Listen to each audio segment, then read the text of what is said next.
பெரியது கேட்கின். Texas Texas, மே 16, 2022 திங்கள். இயேசு பார்த்து கொண்டிருக்கிறார். கள்ளத் தொடர்புகள் வேண்டாம். 60 அடி உயரக் கம்பத்தில் பெரிய விளம்பரப் பலகை ஒன்று எச்சரித்தது. பில் கிளின்டன் பிறந்த ஊரான அர்கன்சாவில் ஹோப் நகரை தாண்டி சென்று கொண்டிருந்தோம். டெனிசி, அர்கன்சா, டெக்சஸ் உள்ளிட்ட தென் மாகாணங்கள் பைபிள் பெல்ட் என்று அழைக்கப்படும் மாகாணங்கள். 30 மைல்களுக்கு ஒரு முறை ஒரு பைபிள் விளம்பர பலகை வருகிறது. அருளல், அழித்தல், மிரட்டல், வெருட்டல் என விளம்பரங்கள் பலவிதம். ஐரோப்பிய காலனி ஆதிக்க காலகட்டத்தில் உலகம் முழுவதும் இங்கிலாந்து, பிரான்ஸ், ஸ்பெயின் இடையே சண்டை நடந்தபடி இருந்தது. வட அமெரிக்காவில் மிசிசிபி நதிக்கு மேற்கே இருந்த நிலங்களை பிரான்சிடம் இருந்தன. அதற்கு லூசியானா என்று பெயரிட்டு பிரெஞ்சு மக்கள் குடியேற்றங்களை உருவாக்கி இருந்தார்கள். லூசியானாவை இங்கிலாந்து பிடித்துக் கொள்ளும் என்று பயந்தார் நெப்போலியன். இங்கிலாந்து மேல் படையெடுப்பதற்கு அவருக்கு பணம் தேவைப்பட்டது. இங்கிலாந்திடம் இருந்து புதிய சுதந்திரம் அடைந்த அமெரிக்க குடியரசு 1803ஆம் ஆண்டு லூசியானா நிலங்களை விற்றுவிட்டார் நெப்போலியன். இந்த நிலங்களில் ஏற்கனவே இருந்த பூர்வ குடிகள் மேலும் மேற்கு நோக்கி விரட்டப்பட்டார்கள். அர்கன்சா லூசியானாவை பிரித்து பின்பு உருவாக்கப்பட்டது. விவசாயம்தான் பெரிய தொழில். சாலையின் இருபுறமும் கண்ணுக்கெட்டிய தூரம் வரை விவசாய நிலங்கள். சோளம் என்று நினைத்தேன். கூகுள் அரிசி என்றது. எனக்கு ஆச்சரியம்தான். அமெரிக்காவின் பாதி அரிசி உற்பத்தி அர்கன்சாவில் தான் நடக்கிறது. விவசாயம் மைய தொழிலாக இருந்த தென் மாகாணங்கள் அனைத்தும் பண்ணை அடிமை முறையை ஆதரித்தன.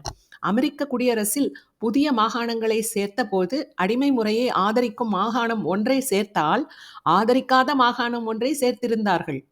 அமெரிக்க செனட்டில் எல்லா மாகாணத்திற்கும் சமமாக 2 ஓட்டு.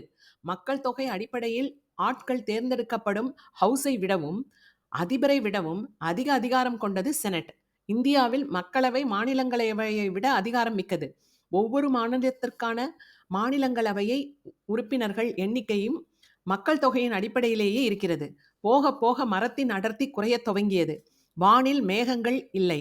பயணத்தில் 2வது நாள். வீடுகளில் மரச்சட்டங்களை ஏற்றிக்கொண்டு சாலையை அடைத்தபடி சில ட்ரக்குகள் சென்றன. வெள்ளை துணியால் மூடியிருந்தார்கள். சிலவற்றை முந்தினோம். ஏதோ சினிமா சேசிங் சீன் போல முன்னும் பின்னும் ட்ரக்குகள். ஸ்ரீராம் திறமையாக எங்களை ட்ரக் வில்லன்களிடமிருந்து காப்பாற்றி ஓட்டினார். ஜே ஸ்டிக் மாஸ்டர், அருணாக்காவும் உடன் வருகிறார்கள். ஏதாவது பேசி உளறிவிட்டால் வரலாற்றில் பதிவாகிவிடும். வருங்காலம் நம்மை பார்த்து சிரித்துவிடும் என்று பிரமோதினியை பயணம் துவங்கும் முன்பே எச்சரித்திருந்தேன். அந்த வாக்கியத்தை அச்சு பிசகாமல் ஜேயிடமே நேரடியாக சொல்லிவிட்டாள். அடப்பாவி என்ற ஜே, சந்திக்க வந்துவிட்டு முழு நேரமும் அவர்களே பேசி எழுந்து செல்பவர்களைத்தான் எரிச்சலை உண்டு பண்ணுவார்கள்.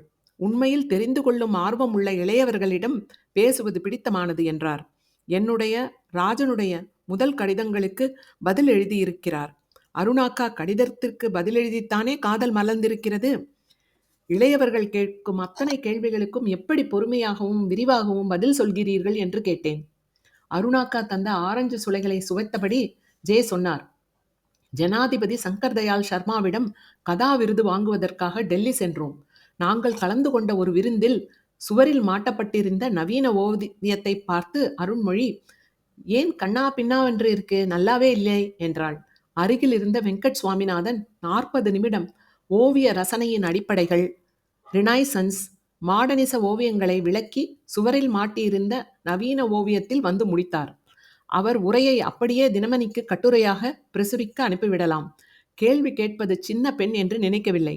வெங்கட் சுவாமிநாதனிடம் இதை கற்றுக்கொண்டேன். கேள்வி கேட்பவர்களிடம் என் ஆசிரியர்கள் விரிவாக விளக்கங்களை சொல்லிக்கொண்டே இருந்தார்கள். நான் அதை தொடர்கிறேன் என்றார்.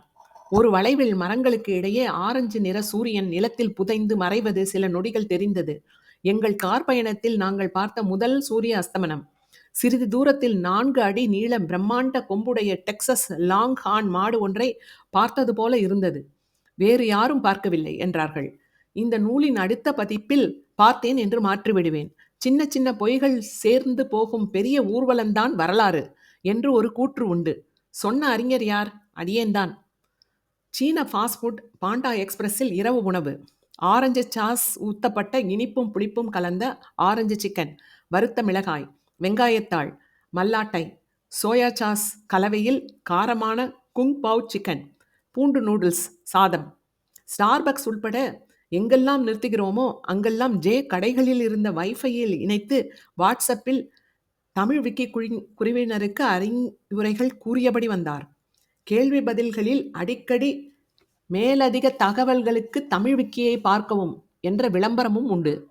டாலஸ் நகரில் ஜார்ஜ் புஷ் நெடுஞ்சாலையில் நுழைந்து கோப்பல் புறநகர் வழியே உள்ளே ஆனந்தின் வீட்டுக்கு சென்று சேர்வதற்கு இரவு 11 மணி ஆகிவிட்டது. ஆனந்த் ஆஸ்டின் சௌந்தரின் சகோதரி மகன். ஆனந்த், அவர் மனைவி பிரியா, தந்தை எங்களை வரவேற்றார்கள். ஆனந்தின் நாய் கிளிப்போர்ட் கொஞ்சம் குறைத்து அமைதியாகியது. கோல்டன் டூடில் இனம், பூடில் மற்றும் கோல்டன் ரிட்ரீவர் இனங்களின் கலப்பு. செம்மறி ஆட்டுக்குட்டி போல இருக்கும் இந்த சுருட்டை சடை நாய்தான் இப்பொழுது அமெரிக்காவின் மிக விரும்பப்படும் நாயினம். அரியது எது? நியூயார்க்கிலோ பே ஏரியாவிலோ வீடு வாங்குவது. அதனினும் அரிது பெரிய வீடு. பெரியது கேட்கின் வரிவடி வேலோய், நீங்கள் வரவேண்டியது Texas. Game room, media room, powder room என ரூம்களுக்கு பஞ்சமில்லை. கலிஃபோர்னியாவை ஒப்பிடும்போது பர்சுக்கும் பங்கமில்லை. வரிகளும் குறைவு. டெக்சஸ் வீடுகள் பெரிதினும் பெரிது. ஒரு வகையில் கோட்டைகள்தான். சிறிது நேரம் பேசிவிட்டு ஜேவும் அருணாக்காவும் உறங்க சென்றார்கள். ஆனந்த் வீட்டு மாடியில் பெரிய திரையுடைய மீடியா ரூம் இருந்தது. மெரூன் நிற சுவர்கள். ராஜன் இசையமைத்த சங்க பாடல்களை அந்த பெரிய திரையில் விழி விரிய பார்த்து செவி நிறைய கேட்டோம். அமெரிக்க விஷ்ணுபுர நிகழ்வுகளில் கீதமாகவே ராஜனின் சந்தம் இசை தொகுப்பு ஏற்கனவே மாறிவிட்டது. வயலின், வியோலா, செல்லோ முதல் அடுக்கு. குழல் காற்று வாத்தியங்கள் இரண்டாவது அடுக்கு. அதிக ஓசை தரும் பித்தளை வாத்தியங்கள், தாள வாத்தியங்கள் அதற்கும் பின்னடுக்கு என சிம்பொனி இசைக்கு ஒரு அமைப்பு இருக்கிறது. இந்த பாடலை ஹெட்போனில் கேட்டு பாருங்கள். சிம்பொனியில் அந்தந்த வாத்தியங்கள் மேடையில் இருக்கும் இடத்திற்கேற்ப இசை ஒலிக்கும். உதாரணத்துக்கு வயலின்கள் இடது காதில். சவுண்ட் இன்ஜினியரிங் அபாரமான உழைப்பை கௌரவிக்கும் வகையில் பாடல் வீடியோவின் கடைசியில் சவுண்ட் இன்ஜினியரை இடம்பெற செய்தேன் என்றார் ராஜன். படுப்பதற்கு முன் அன்றைய உரையாடல் குறிப்புகளை பிரமோதினி வாட்ஸ்அப்பில் அனுப்பி கொண்டிருந்தாள். புகைப்படங்களை மொபைலில் பார்த்து கொண்டிருந்தேன். இயேசு விளம்பரங்களோடு இன்னொரு விளம்பரமும் இடையே இடையே வந்தபடி இருந்தது. ஸ்ட்ரிப்பர்ஸ் அடுத்த எக்ஸிட்டில். மசாஜ் ட்ரக்கர்ஸ் கொஞ்சம் வந்துட்டு போலாமே. ஸ்ட்ரிப் கிளப்புகள் மற்றும் மசாஜ் கடைகளின் விளம்பரங்கள் தான் அவை. பைபிள் பெல்ட் மாகாணங்களிலும் சமநிலை பேணப்படுவதில் ஒரு மகிழ்ச்சி.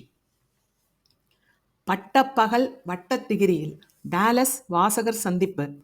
எல்லா தொழில்களையும் போல கணனி சார்ந்த தொழில்கள் பம்பாயில்தான் துவங்கப்பட்டன. டிசிஎஸ், பட்னி கம்ப்யூட்டர்ஸ் என ஆரம்பகால கணனி நிறுவனங்கள் பம்பாயை சார்ந்தவை. ஆனால் இன்று இந்தியாவின் மென்பொருள் மையம் பெங்களூர். பெரும்பாலான இந்திய அமெரிக்க முன்னணி மென்பொருள் நிறுவனங்கள் பெங்களூரில் இருக்கின்றன. நிறைய ஸ்டார்ட் அப்புகளும் பெங்களூரில்தான் துவக்கப்படுகின்றன. எப்படி பெங்களூர் மென்பொருள் துறையின் மையமானது?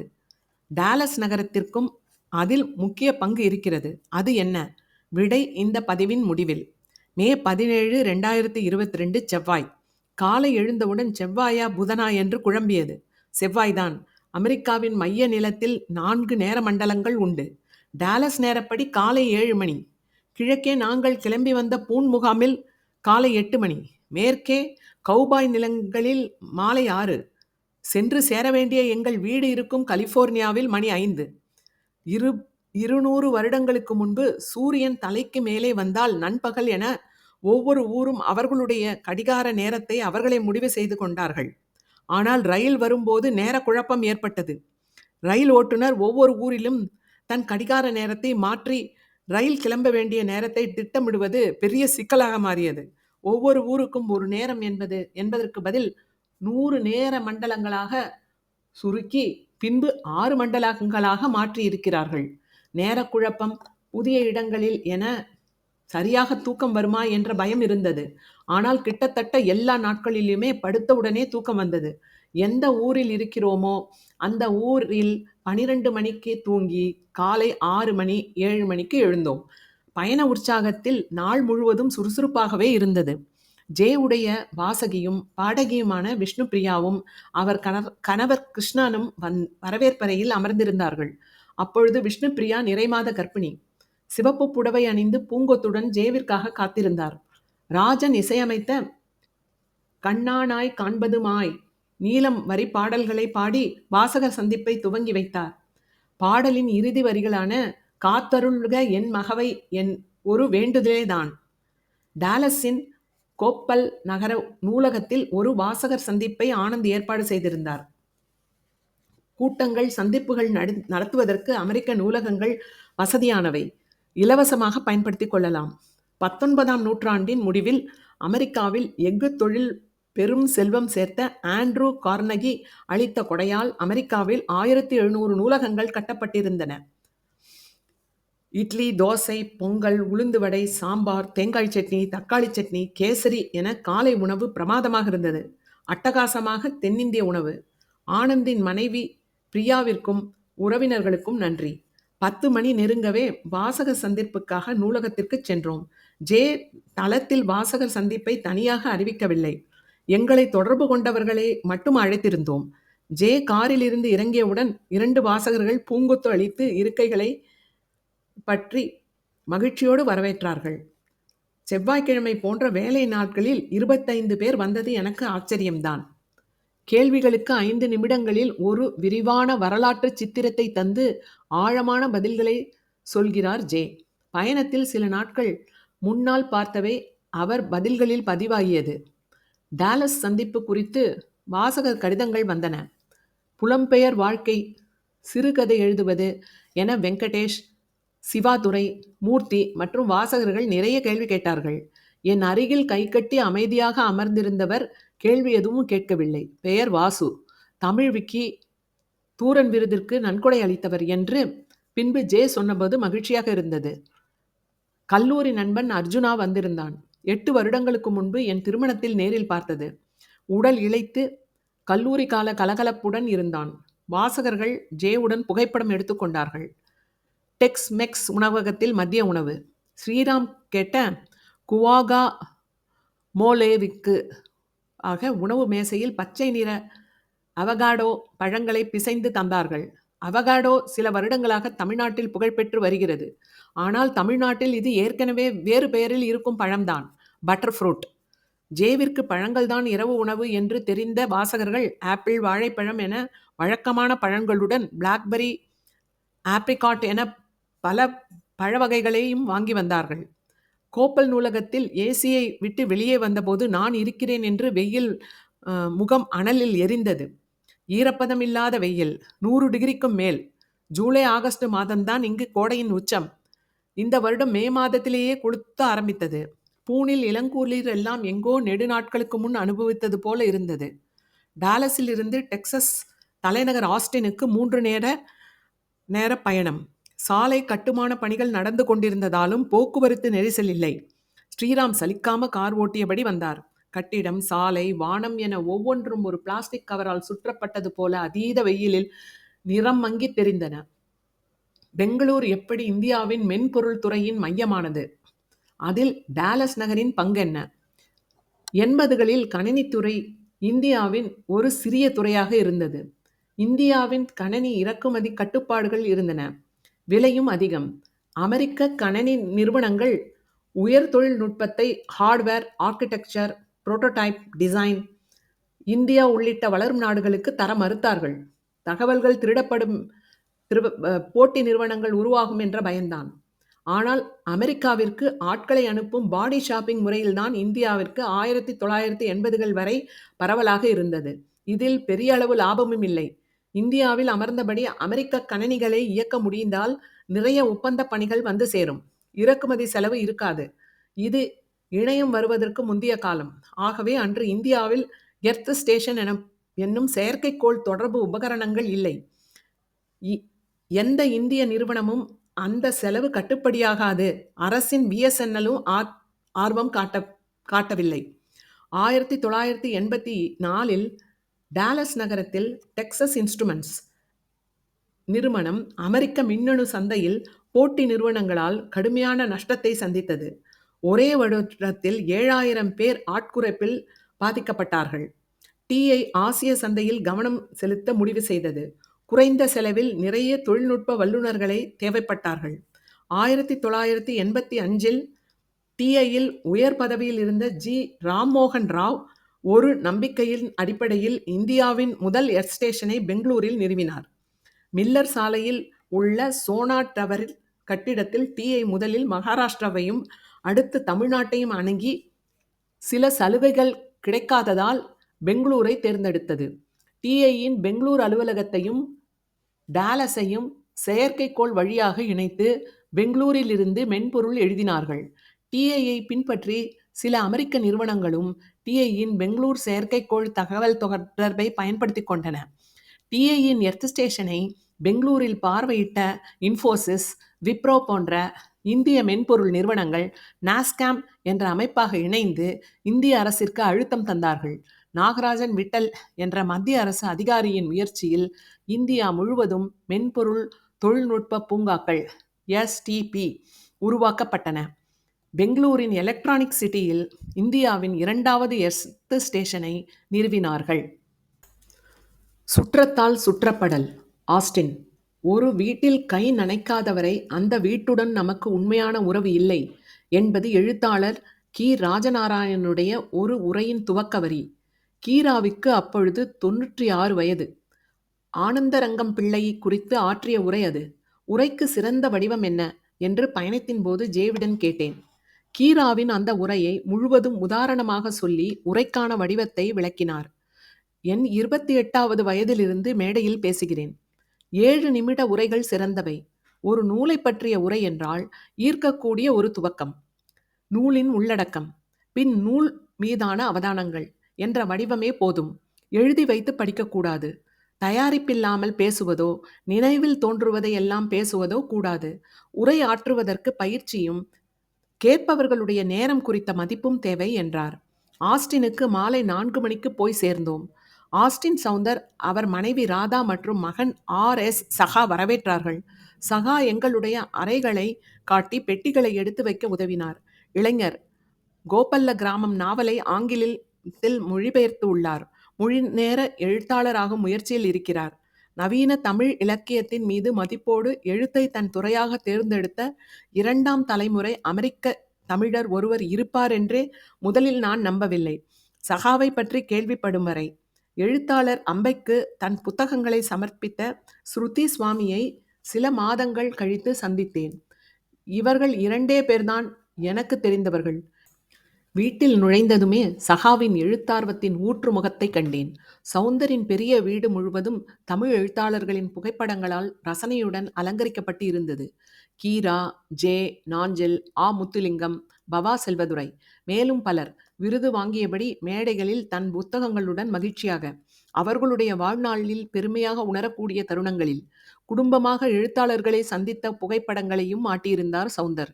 இளவயது சவுந்தரும் ராதாவும், பின்பு குட்டி சகாவுடன், தோள் அளவு வளர்ந்த மகனுடன், 30 ஆண்டு காலகட்டம்.